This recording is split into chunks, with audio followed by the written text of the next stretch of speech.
Hey hello guys, இன்னைக்கு நம்ம தேங்கோட ஒரு நியூ எபிசோட் தான் பார்க்க போகிறோம். The college cold senior obsessed with you part 1 தான் பார்க்க போகிறோம். ஸோ இந்த நியூ ஸ்டோரியோட ஹீரோ வந்து தேங் தான், ஹீரோயின் வந்து நீங்கள் தான், வாயன் யுவர் நேம்.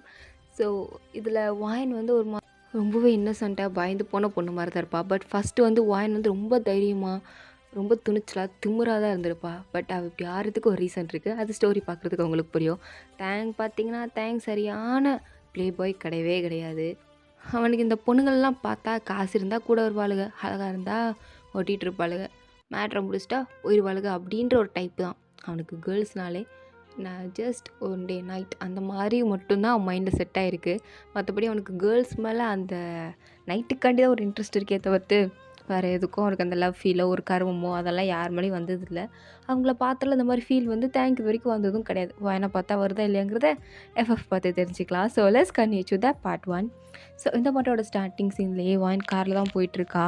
ஒரு மாதிரி டிஸ்டர்ப்டாக ரொம்ப பயந்து போய் ஒரு மாதிரி எதுக்கடா வாழ்கிறோம், செத்து ஒழியலாம்ல அப்படின்ற மாதிரி தான் யோசிச்சுட்ருக்கா.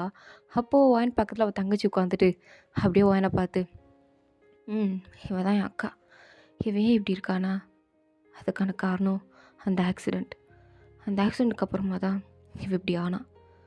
ஆனால் அதுக்கான காரணம் இவன் கிடையாது, ஆனால் அந்த ஆக்சிடெண்ட் நடந்தது இவளால் தானே இவளே நினச்சிட்ருக்கா அப்படின்னு அப்படியே அவள் அக்காவை பார்த்துட்ருக்க வாயனும். நான் ஏன் இப்படி பண்ணணும், என்னால் ஒரு பிரோஜனமும் இல்லை. அப்பா அம்மாவுக்கு என்னால் அசிங்கம், என் தங்கச்சி அவளுக்கு என்னை பார்த்தாலே பிடிக்காது, நான் எதுக்கு உயிரோடு இருக்கணும், பேசாமல் செத்து போயிடலாமா அப்படின்னு அவளோட கையை பார்க்குறா. ஆல்ரெடி நிறைய வாட்டி சூசைடுக்கு ட்ரை பண்ணியிருப்பா போல், அந்த மார்க்ஸ் தான் இருக்குது. அதை பார்த்துட்டே ஒரு மாதிரி கஷ்டமாக ஒரு ஸ்ட்ரீட்டுக்குள்ளே என்ட்ரி ஆகுறாங்க. ஸோ இவங்க வந்து வேறு ஊர்லேருந்து இந்த ஊருக்கு ஷிஃப்ட் ஆகி வந்திருக்காங்க போல். அவங்க அம்மா அப்பாலாம் காரை விட்டு இறங்குறாங்க. ஆனால் வாயன் காரை விட்டு இறங்கவே இல்லை. ஏதோ பிரம்ம பிடிச்ச மாதிரி காருக்குள்ளேயே உட்காந்துருக்கா. அவங்க அம்மா தான், வாயன் வெளியே வா, சரி அப்படின்னு சொல்லிட்டு வாயன் வெளில வந்து சுற்றி முற்றி பார்க்குறா. இது அப்படியே ஏதோ ஜெயில் மாதிரி தான் தெரியுது. அவள் பழைய ஸ்ட்ரீட் மாதிரியே அவளுக்கு ஃபீலே ஆக மாட்டேங்குது. அதனால் அப்படியே சுற்றி பார்த்துட்ருக்கா. வாயன் என்ன பார்த்துட்ருக்க, வீட்டுக்குள்ளே போ. ஓகேம்மா அப்படின்னு அவளும் வீட்டுக்குள்ளே வரா. வீட்டுக்குள்ளே வந்ததுக்கப்புறம் என்னோடய ரூம் எங்கே, நான் அதுக்கு போகிறேன், உனக்கு இதுக்கு அடுத்து தனி ரூம்லாம் கொடுக்க முடியாது. மா என்ன விளையாடுறீங்களா, அப்புறம் என்ன உங்க கூட தூங்க முடியுமா. வாயன் ரொம்ப புத்திசாலித்தனமாக பேசணும்னு நினச்சிட்டு லூஸ் மாதிரி பேசிகிட்டு இருக்காத. நீ இதுக்கடுத்து லில்லி கூட தான் தூங்க போகிற. லில்லி கூடயா, நிச்சயமாக முடியாது. ஏன் முடியாது, எனக்கு தனி ரூம் கொடுங்க, என்னால் அந்த ரூமில் தூங்க முடியாது.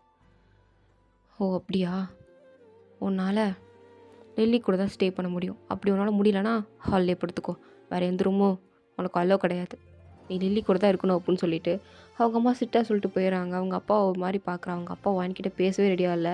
அவர் பாட்டுக்கு அங்கேருந்து போயிட்டாரு. வாயனுக்கு ஒரு மாதிரி அழுகழுகியாக வருது. வேறு வழி இல்லாமல் லில்லி கூட தான் வரா. அங்கே இன்னொரு பெட் இருக்குது, அந்த பெட்டில் தான் வாயன் உட்காந்துட்ருக்கா. அப்போ லில்லி கேட்குறா, ஏன் என் கூட இருக்கிறதுக்கு உனக்கு பிடிக்கலையா என்ன. அதான் உனக்கே தெரியுது பிடிக்கலன்னு, அப்புறம் எதுக்கு கேட்குற, உன்கிட்ட போய் கேட்டேன் பாரு அப்படின்னு லில்லி பாட்டுக்கு அவளோட புக்ஸு இதெல்லாம் திங்ஸ் எல்லாம் எடுத்து வச்சுட்ருக்கா. வாயனுக்கு அதெல்லாம் இன்ட்ரெஸ்ட்டே இல்லை. அப்படியே ஒரு பொண்ணோட ஃபோட்டோவை பார்த்துட்டு அப்படியே சோகமாக உட்காந்துருக்கா. ஸோ இவளோட பேர் தான் டீனா. வாயன் பார்த்துட்டு இருக்காள், அந்த பொண்ணோட பேர் தான். ஸோ அவளே தான் பார்த்துட்டு, டீனா நீ எதுக்காண்டி என்னை விட்டுட்டு போனேன், நீ என் கூடயே இருந்திருக்கலாம்ல, நான் எவ்வளோ மிஸ் பண்ணுறேன் தெரியுமா அப்படின்னு சோகமாக இருக்கும்போது அவங்க அம்மா அது, வாயன் அப்பா காஃபி கேட்குறாரு, நான் பால் எதுவும் வாங்கிட்டு வரல, நம்ம வந்தோம்ல அந்த ஸ்ட்ரீட்டோட எண்டில் காஃபி ஷாப் ஒன்று இருக்குது, அங்கே போய் பால் பாக்கெட் வாங்கிட்டு வா அப்படின்னு கொடுக்குறாங்க. வாங்கிட்டு பார்க்குறா, அம்மா தெரியாத ஊரில் நான் எப்படிமா வெளில போய் பால் பாக்கெட் வாங்கிட்டு வர முடியும், இங்கே பாரு லில்லி சின்ன பொண்ணு, அவளை என்னால் எப்படி அனுப்ப முடியும், நீ இப்போ வாங்கிட்டு வா. சரி கொடுங்க அப்படின்னு அவளும் வேண்டாம் வெறுப்பா போய் வாங்கிட்டு போகலான்னு சொல்லிட்டு நடந்து தான் போயிட்டுருக்கா. ரொம்ப தூரம் இருக்குது, ரொம்ப தூரம் நடந்து போகிறா. அங்கே ஒரு ஷாப் இருக்குது, அங்கே போய் அண்ணா 2 பால் பாக்கெட் கொடுங்க அப்படின்னு பால் பாக்கெட் வாங்க நின்றுட்டு இருக்கும்போது பக்கத்தில் ஒரு பசங்க கேங், டேய் மச்சான் 2 பால் பாக்கெட் வாங்கினா ஒரு பூஸ்ட் ஃப்ரீ தெரியுமாடா அப்படின்னு வாயனை பார்த்து கலாச்சிட்ருக்கானுங்க. வாயனா டிஸ்கஸ்டிங் அப்படின்னு, சீக்கிரம் கொடுங்கண்ணா அப்படின்னு கேட்டுட்ருக்கா. அந்த நேரம் போய் ஃப்ரிட்ஜ் வந்து எடுத்துகிட்டு தானே வரணும், அந்த நேரம் போய் எடுத்துகிட்ருக்காரு. எடுத்துகிட்டு வாயனுக்காண்டி சேஞ்ச் எடுத்துகிட்டு இருக்கும்போது ஹாய் அப்படின்னு ஒரு சத்தம். திரும்பி பார்த்தா நம்ம ஜங்குக் தான். என்ன ஏரியாவுக்கு பூசா அப்படின்னு அவள் பேசவே இல்லை.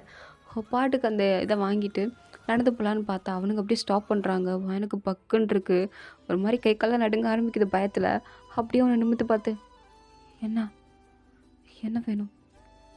அதான் பசங்களாம் சொன்னானுங்களே 2 பால் பாக்கெட் வாங்கினா பூஸ்ட் ஃப்ரீன்னு. ஆமாம், அவங்க கிண்டல் தானே பண்ணாங்க. ஏன் உண்மையாகவே இந்த கடையில் பூஸ்ட் ஃப்ரீ தான் கேட்டு போகிற அந்த அண்ணன்கிட்ட? இல்லை, அப்படி எதுவும் ஆஃபர் இல்லையா? எனக்கு தெரியும், நீங்கள் போய் சொல்லாதீங்க. ஓ, நான் போய் சொல்கிறேனா அப்படின்னு வாயனை அப்படியே பார்த்துட்டு இருக்கும்போது அப்போது சத்தம், டேய் என்னடா பண்ணிகிட்டு இருக்கீங்க அங்கே, வாங்கடா. சும்மா சும்மா இந்த பொண்ணுங்களை ஓட்டிகிட்டு இருக்கிறதே ஒரு பழப்ப போச்சு, வாங்க அப்படின்னு ஒரு சத்தம். அவனுங்களும் வந்துட்டானா அப்படின்னு அங்கேருந்து போகிறானுங்க. அப்போது அந்த பையனை திரும்பிட்டான். வாங்கி ட்ரை பண்ணுறான், யாரா இவன் நல்லவனாக இருப்பான் போலே அப்படின்னு பார்த்தா அவனை பார்க்கவே முடியல. வாயனும் சரி ஓகே நம்மளை விட்டானுங்களே சந்தோஷம் அப்படின்னு அங்கேருந்து அவள் பாட்டுக்கு நடந்து போயிட்டா. அவள் போகும்போது அவளோட கீச்சனை கீழே மிஸ் பண்ணிட்டு போயிருப்பா போல். ஸோ அதை தேங்க் தான் பார்க்குறான். ஆக்சுவலாக அந்த பசங்களை துரத்தி விட்டது தேங்க் தான். அவனு பார்க்குறான் என்ன கீழே கிச்சன் கிடக்குது அப்படின்னு. அந்த கிச்சனையும் பார்க்குறான். அப்படியே அங்கே நடந்து போயிட்டுருக்க வாயனையும் பார்க்குறான். எதுவுமே பேசாமல் அந்த கிச்சனை மட்டும் பாக்கெட்டுக்குள்ளே போட்டுட்டு அவன் பாட்டுக்கு போயிட்டான். இங்கே வாயனை பால் பாக்கெட்டை கொடுத்து, இந்தாங்க வாங்கிட்டு வந்துட்டேன். வாயன், நீ நாளைக்கு காலேஜ் ஜாயின் பண்ணும். உனக்கான புது காலேஜில் அப்பா அட்மிஷன் போட்டுட்டார். இந்தா. நான் காலேஜ் போக, எனக்கு தெரியும் நீ காலேஜ் போக ரெடியாக இல்லைன்னு. பட் நீ போய் தான் ஆகணும். காலேஜ் முடிச்சுட்டு சைக்காட்டிஸ்ட்டை நீ மீட் பண்ணும். அதுக்கான அப்பாயின்மெண்ட்டும் இருக்குது. என்ன விளையாடுறீங்களா? எனக்கெலாம் ஒன்றும் இல்லை. உன்னை பார்த்தாலே தெரியுது உனக்குள்ளே ஏதோ ஒன்று இருக்குன்னு. உனக்கு ஒன்றும் இல்லை நீ சொல்லிகிட்ருக்கியா? டீனா விஷயத்தில் நீ என்ன பண்ணுன்னு தெரியும்ல உனக்கு. ஸ்டாப். எனக்கு தெரியும், நீ ஸ்டாப் பண்ணு ஃபஸ்ட்டு. ஒழுங்கா இந்த காலேஜை ஜாயின் பண்ணு. சொல்கிறதெல்லாம் ஃபஸ்ட்டு செய். நாங்கள் சொல்கிறத ஃபஸ்ட்டு நீ கேளு. கேட்டாலே எந்த பிரச்சனையும் வராது. ஆனால் நீ கேட்காமலே நிறையா பிரச்சனை இழுத்துட்டு வர பார்த்தியா? அதை ஃபஸ்ட்டு ஸ்டாப் பண்ணு. நான் முன்ன மாதிரி நீ இல்லைன்னு தெரியுது வாயன். ஆனால் நீ முன்ன மாதிரி ஆயிடக்கூடாதுல்ல, அதுக்கு தான் இப்படிலாம் பண்ணிகிட்ருக்கோம் அப்படின்னு வானை ரொம்பவே கண்ட்ரோல் பண்ணுறாங்க. வானுக்கு சுத்தமாக பிடிக்கல. அப்படியே போய் அழுதுகிட்டே தூங்கிட்டான். நைட்டு சாப்பிடல, எதுவுமே சாப்பிடல. மறுநாள் காலையில் காலேஜுக்கு கிளம்பிகிட்ருக்கா. ஏனோ தானோ எதுக்கு காலேஜில் நம்மளை எவன் பார்க்க போகிறான் அப்படின்னு சும்மா ஹேர் ஸ்டைல் ஏதோ லூஸ் மாதிரி போட்டுக்கிட்டு மேக்கப் எதுவும் போடாமல் அவள் பாட்டுக்கு ஒரு ட்ரெஸ் எடுத்து போட்டுட்டு கீழே வரா. அவங்க அம்மா தான், ஓன் நீ காலேஜ் போகிற ஞாபகம் இருக்கா? ஞாபகம் இருக்குது. கொஞ்சமாவது ஃபேஸில் மேக்கப் போட்டுக்கோடி. ட்ரெஸ்ஸிங் சென்ஸ் ஓகே, அது என்ன ஹேர் ஸ்டைலு, போனிடெயில் போட்டிருக்க. கொஞ்சமாவது ஃப்ரீ ஹேரோட போ. இதோட போன மட்டும் யார் பார்க்க போகிறா, விடுங்க, ஃப்ரீ ஹேரோட போ அப்படின்னு அவளோட ஹேரையும் ஃப்ரீ பண்ணி விட்டுட்டு தான் போடுறாங்க. அவளுக்கு ஃபுட்லாம் கொடுத்துட்டு தான் அனுப்புகிறாங்க. வாயனும் அங்கேருந்து சரி எப்படி போகிறது அப்படின்னு நின்றுட்டுருக்கும் போது அவங்க அப்பா காரில் வராரு. எதுவுமே பேசல. கார் அப்படியே வாயன் நிறுத்திட்டுருக்காரு. வாயனும் புரியுது அப்படின்னு அவளும் காரில் ஏறி உட்காந்துக்கிறா. பக்கத்துலலாம் லில்லி, ஏன் நாங்கள் வருவோம்னு உனக்கு தெரியாதா, அவங்களுக்காண்டி வெயிட் பண்ண மாட்டியான்னு கேட்கும்போது வான் எந்த ஒரு பதிலும் சொல்லாமல் அமைதியாக உட்காந்துருக்க. காலேஜ்லேயே அவங்க அப்பா ட்ராப் பண்ணிட்டு போயிட்டாரு. வாயனும் அப்படியே காலேஜ் வாசலில் குறுகுறுன்னு பார்த்துட்டு, கடவுளே இந்த காலேஜில் எனக்கு என்னென்ன கொடுமையாக நடக்க போதும். ஒரு காலத்தில் ஸ்கூலில் நான் எல்லாத்தையும் புள்ளி பண்ணிகிட்டு இருந்தேன். இப்போ என்ன யார் புள்ளி பண்ண போகிறாங்களோ அப்படின்னு வாயனை ஒரு மாதிரி உள்ளே வரும்போது வழக்கம் போல் சீனியர் கேர்ள்ஸ் கூப்பிடுவாங்கன்னு பார்த்தா பாய்ஸ் கூப்பிட்றானுங்க. வாயனா இவனுங்க வேறையா அப்படின்னு கிட்ட போகிறா. உடனே ஜங்குக்கு தான் அங்கே நின்றுட்டுருக்கான். ஏய் நீ அந்த பால் பாக்கெட் போட்டு தானே அப்படின்னு கேட்டது. வாயனா இவனா? நான் தான். நீ இந்த காலேஜா? ஆமாம் இந்த காலேஜ் தான். ஓ அப்போது நீ என் ஜூனியர் அப்படி தானே? அப்படி தான் நினைக்கிறேன் அப்படின்ற மாதிரி வாயனும் எதுவும் சொல்லாமல் அமைதியாக அப்படியே நின்றுட்டு இருக்கும்போது அப்போ கரெக்டாக ஒரு கேர்ள்ஸ் பட்டாளமே வந்து அவனுங்கள பார்த்து அப்படியே வளைஞ்சிட்ருக்கு. எனக்கு ஒரு செல்ஃபி, எனக்கு ஒரு இது அதுன்னு என்னென்னமோ கேட்குற அளவுக்கு என்னென்னமோ கிஃப்ட்ஸ்லாம் கொடுக்குற அளவுக்கு வாயினத்தில் வித்தியாசமாக பார்க்குறா. இப்போ எதுக்கு இவனுங்களுக்கு இவ்வளோ கிஃப்ட் கொடுக்குறாங்க அப்படின்னு பார்த்துட்டு இருக்கும்போது ஒருத்தங்கேருந்து நடந்து வரான். அவன் நடந்து வரும்போதே அவன் பின்னாடி ஏகப்பட்ட கேர்ள்ஸ் கூட்டம் அப்படியே சுற்றி சுற்றி வருது. ஆனால் அவன் யாரையும் கண்டுக்காமல் அவன் பாட்டுக்கு நடந்து வந்துட்டுருக்கான். வாயன் அப்படியே அவனை டிஃப்ரெண்ட்டாக பார்க்குறான். அவன் யாருன்னா தேங்க் தான். ஸோ தேங்கை பார்த்துட்டு பா பயங்கர ஹேண்ட்ஸமாக இருக்கான். இவ்வளோ ஹேண்ட்ஸமான பையனை என் லைஃப்பில் ஃபர்ஸ்ட் டைம் நான் இன்றைக்கி தான் பார்க்குறேன். ரொம்ப நல்லாயிருக்கும். அதான் இப்படி சுற்றி சுற்றி வராளுங்க அப்படின்னு அவளுங்க எல்லாத்தையும் ஒரு மாதிரி பார்த்துட்டு அப்படியே அவனையும் பார்க்குறா. சரி என்ன நம்மளுக்கு என்ன பேசவா போகிறான் அப்படின்ற மாதிரி அவள் பாட்டுக்கு ஜங்குக்கு நிற்க சொன்னானே நின்றுட்டு இருக்கும்போது அந்த கேர்ள்ஸ்லாம் போனதுக்கப்புறம் தேங் வரான். தேங் அப்படியே கீழே பார்க்குறான். யாருக்கு அப்படின்னு கீழேருந்து அப்படியே மேலே பார்க்குறான். வாயனானா அவனை பார்க்காம எங்கேயோ ஒரு மாதிரி பறக்க பார்த்துட்ருக்கா. அப்போ அவன் வாயனையும் ஒரு மாதிரி பார்க்கும்போது வாயனா அப்போ சடனாக திரும்புகிறா. அவளோட ஃபேஸில் அந்த முடியெல்லாம் வருது வருது அதெல்லாம் அப்படியே எடுத்து விட்டுட்டு, சொல்லுங்கள் சீனியர், எனக்கு டைம் ஆயிடுச்சு, கிளாஸுக்கு போகணும், விடுங்களேன் அப்படின்னு கேட்டுட்ருக்க. அப்படியே தேங்காவிலையே வச்சுக்கணும் அங்காம பார்த்துட்ருக்கான். ஆனால் வாயன் கொஞ்சம் கூட திரும்பி பார்க்கல. தேங்காய் அங்கே இருக்கிறதே அவன் மதிக்கவே இல்லை. ஜங்குக்கு கிட்ட தான் கெஞ்சிட்டு இருக்கா. ஜங்குக்கா, இரு இரு, கேர்ள்ஸ் எல்லாம் கிஃப்ட் கொடுத்துருக்காங்களா என்னென்னு பிரித்து பார்த்துட்ருக்கேன், இரு அப்படின்னு வேஸ்ட் கவர்லாம் வாங்கிட்டு கொடுத்துட்ருக்கான். வாயனா ஐயோ அப்படின்னு அதை பார்த்துட்டு அப்படியே பக்கத்தில் பார்க்குறா.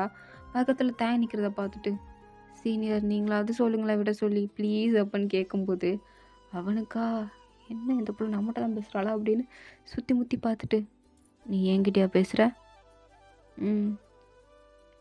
உங்ககிட்ட தான் பேசுகிறேன், ப்ளீஸ் விட சொல்லுங்களேன், நான் போகணும் கிளாஸுக்கு, எனக்கு இங்கே நிற்கிறதுக்கு பிடிக்கல. என்னது, உனக்கு இங்கே நிற்கிறதுக்கு பிடிக்கலையா? பிடிக்கல, கொஞ்சம் பின்னாடி திரும்பி பாரு அப்படின்னு சொன்னதும் பின்னாடி திரும்பி பார்த்தா எல்லா ஜூனியர் கேர்ள்ஸும் அப்படி இவனுங்களை தான் ரவுண்டு போட்டு எங்களை ரேங்கிங் பண்ணுங்க கூப்பிட்டுட்ருக்காங்க. வாயிலாம் பார்க்குறா அப்படின்னு ஒரு மாதிரி பார்த்துட்டு, ஆனால் எனக்கு இதில் இன்ட்ரெஸ்ட் இல்லை அப்படின்ற மாதிரி அப்படியே ஜங்குக்கை பார்க்குறா. ஜங்குக்கு பார்த்து, சீனியர் விடுங்க சீனியர் அப்படின்னு சொல்லும்போது அவனும், சரிம்மா தாய் போ போ. ஆனால் ஒரு நிமிஷம், பால் பாக்கெட் அப்படின்னு கூப்பிட்றான். அவன் வேணா, ஐயோ என் பேர் பால் பாக்கெட் கிடையாது, இப்படி எதுக்கு நான் அசிங்கப்படுத்துறீங்க அப்படின்னு கத்துறா. அவன் பார்க்குறான், என்ன ஓரா பேசுகிற, இங்கே வா மறுபடியும் இங்கே வா, என்ன நீ அப்படியே போட்டேன் அப்படின்னு அடிக்க வரான். அவன் வேணா, சாரி சாரி சாரி சாரி அப்படின்னு, ஐயோ சாரி சீனியர், ஒரு மாதிரி மூட் ஆஃப் ஆயிடுச்சா, அதை அப்படி பேசிட்டேன், சாரி. மூட் ஆஃப் ஆனால் அப்படிலாம் பேசுவியா? இல்லை அது நான் என்ன சொல்கிறது அப்படின்ற மாதிரி சொல்கிறதுக்கு ஒன்றுமே இல்லையேன்னு, சாரி சீனியர். நீ காலேஜ் முடிச்சதுக்கப்புறம் இல்லை இன்டர்வெல்லில் நீ எனக்கு ஸ்நாக்ஸ் வாங்கி கொடுக்கணும், சரியா? ஸ்நாக்ஸ் வாங்கி கொடுக்கணுமா அப்படின்ற மாதிரி ஒரு மாதிரி கேவலமாக பார்க்குறா. தேங்க் பார்த்துட்டு, டீ அசிங்கப்படுத்தாத, நீ போ. தேங்க்யூ சீனியர் அப்படின்னு அவள் பாட்டுக்கு சொல்லிவிட்டு அங்கேருந்து ஓடிட்டா. தேங்க் பார்க்குறான், இது என்ன டிஃப்ரெண்ட்டாக இருக்குது அப்படின்ற மாதிரி பார்த்துட்ருக்கான். உடனே ஜங்குக்கு பார்த்துட்டு, என்ன மச்சான், என்ன உனக்கு தான் பொண்ணுங்களில் அந்தளவுக்கு பிடிக்காதே, டேட் பண்ண லவ் பண்ணலாம் பிடிக்காதே, அப்புறம் இதுக்கு அந்த பிள்ளை ஒரு மாதிரி பார்த்துட்ருக்க? ஏண்டா பிடிக்காதுன்னா பார்க்கக்கூட செய்யக்கூடாதா?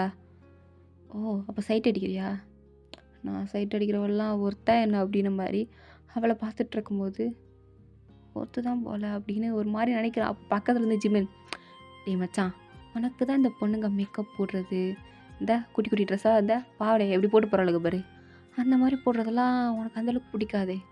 ஆனால் உனக்கு பிடிச்ச மாதிரி இருந்தால் போனாலே அந்த பால் பாக்கெட், அவள் தானே அப்படி இருக்கா, ஃபுல்லாக கவர் பண்ணியிருக்கா, மேக்கப் எதுவும் போடல, மேக்கப் போடாமலே பார்க்க செம்மையாக இருக்கா, உனக்கு இந்த மாதிரி இருக்கிற பொண்ணுங்களை தானே பிடிக்கும் அப்படின்னு சொன்னதும் தயங்கும், எனக்கும் இந்த மாதிரி இருக்க பொண்ணுங்களை தான் பிடிக்கும், இப்போ அவளுக்கு பிடிக்காதனே நான் இப்போ சொன்னேன், ஒருத்தர் இல்லை தான், ஆனாலும் சம்திங் அப்படின்ற மாதிரி ஏதோ ஒரு உள்நோக்கம் வச்சு பேசிகிட்டு இருக்கான். எல்லாம் அவனு கேட்டு சிரிச்சிட்டு இருக்கானுங்க. அப்போ மச்சானுக்கு லவ் வந்துருச்சு போல் அப்படின்னு, அப்போல்லாம் ஒரு விளக்கணம் இல்லை மூடுங்க அப்படின்னு சொல்லிட்டு இருக்கான்.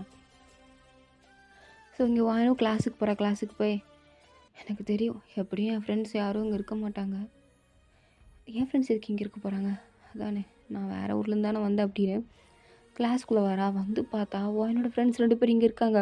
வாயனுக்காண்டி மனைக்கடிங்க வந்து ஜாயின் பண்ணியிருக்காங்க போல். வாயனுக்கு அதை பார்த்தது ஒரு மாதிரி கண்ணெல்லாம் கலங்கி, வாயனோட ஃப்ரெண்ட் லியா இருக்கான். அண்ட் சேம் டைம் பிருத்வியும் அங்கே தான் உட்காந்துருக்கான். வாயனுக்கா, நீங்கள் 2 பேரும் இங்கே தான், உனக்காண்டி தான் வந்தோம் அப்படின்னு சொல்லிட்டு 2 பேர் சேர்ந்து வாயனை ஹக் பண்ணுறாங்க. வாயனுக்கா, ஐயோ கடவுளே, இந்த மாதிரி ஒரு ஃப்ரெண்ட்ஸ் கிடைக்கிறதுக்கு நான் என்ன புண்ணியம் பண்ணணும் அப்படின்னு ரொம்ப எக்ஸைட் ஆகுறா. ரொம்பலாம் எக்ஸைட் ஆகாத, வந்து உட்காரு அப்படின்னு அவளை உட்கார வச்சுட்டு, ஏண்டி உனக்கு வேறு காலேஜே கிடைக்கலையா, இங்கே வந்து சேர்ந்துருக்க, உன்னால் நாங்களும் இங்கே வந்து சேர்ந்துருக்கோம், அட பாவி இப்போ தான் எனக்காண்டி நீ வந்து சேர்ந்துருக்கன்னு சொல்லி கொஞ்சம் சந்தோஷப்பட்டேன், அதுக்குள்ளே ஏண்டி அப்படின்னு கேட்கும்போது, பின்னா இந்த காலேஜில் ரேங்கிங்லாம் நல்லா நடக்குமா, வர வழியில் பிருத்வியை போட்டு அடிக்கலாம் செஞ்சாங்க தெரியுமா? பிருத்வியை அடித்தாங்களாடா? ஆமாண்டி, இந்த ஸ்கூல்லலாம் நம்ம எவ்வளோ கெத்தாக இருப்போம், வயன்னு பேர் சொன்னாலே அப்படியே எல்லாவளும் மிரள் வாழுக, பயப்படுவாளுக. நானும் ஃப்ரெண்டுன்னு சொல்லி கொஞ்சம் கெத்தாக சுற்றிட்டு இருந்தேன், ஆனால் இப்போ எல்லாம் போச்சு அப்படின்னு சொல்லிகிட்டு இருக்கான். இங்கே பாருடா, ஸ்கூலில் நம்ம நிறைய தப்பு பண்ணியிருக்கோம், இங்கேயும் அதே மாதிரி இருக்க முடியாது, இங்கே கொஞ்சம் அடக்கி தான் வாசிக்கணும் அப்படின்ற மாதிரி வாயன் சொல்கிறா. அவனும் புரியுது வாயன் அப்படின்னு வாயனோட ஷோல்டரை கொஞ்சம் தட்டி கொடுக்குறான். அவளும் சிரிச்சுட்டே ம் புரிஞ்சுக்கிட்டா சரி. ஆமாம் 2 பேரும் ஏதோ ஸ்டோரி சொல்லுங்கள், அதான் நிறைய வச்சுருப்பீங்களே அப்படின்னு சொல்லிட்டு எப்படி இங்கே வந்தாங்க அப்படிங்கிற கதை, அவங்க அம்மா அப்பாவை சமாளித்த கதையெல்லாம் சொல்லிகிட்டு இருக்காங்க. வாயன் இதை கேட்டு ஹாப்பியாக ஒரு மாதிரி சிரிச்சிட்டு இருக்கா. அவளுக்கு இப்போ தான் சந்தோஷமாகவே இருக்கும் ஃப்ரெண்ட்ஸை பார்த்ததுக்கப்புறம். ஒரு மாதிரி ஹாப்பியாக சிரிச்சிட்டு இருக்கும்போது அந்த பக்கமாக தான் தேங்கோட கிளாஸ் இருக்குது. ஸோ தேங்கு ஜங்குக்கு அப்படியே கிராஸ் பண்ணி போகும்போது வாயனா ரைட்டிங் பெஞ்ச் மேலே ஏறி உட்காந்து அவங்கக்கிட்ட கதை கேட்டு விழுந்து விழுந்து சிரிச்சிட்டு இருக்கா. என்னடா சிரிப்பு சத்தம் ஓவரா கேட்குது அப்படின்னு ஜிம்முன்னு திரும்புறான். கூடவே தேங்கும் யார் இப்படி பல்ல காட்டிட்டு இருக்குன்னு திரும்பினா வாயாண்டா அவ பாட்டுக்கு சிரிச்சு உண்மையாவா அப்படின்னு கேட்டு எக்ஸைட் ஆகிட்டு இருக்கா. இதெல்லாம் ஒரு மாதிரி பார்த்துட்டு இருக்கான். ஸோ இதோட இந்த பாட்டு வந்து கம்ப்ளீட் ஆகுது.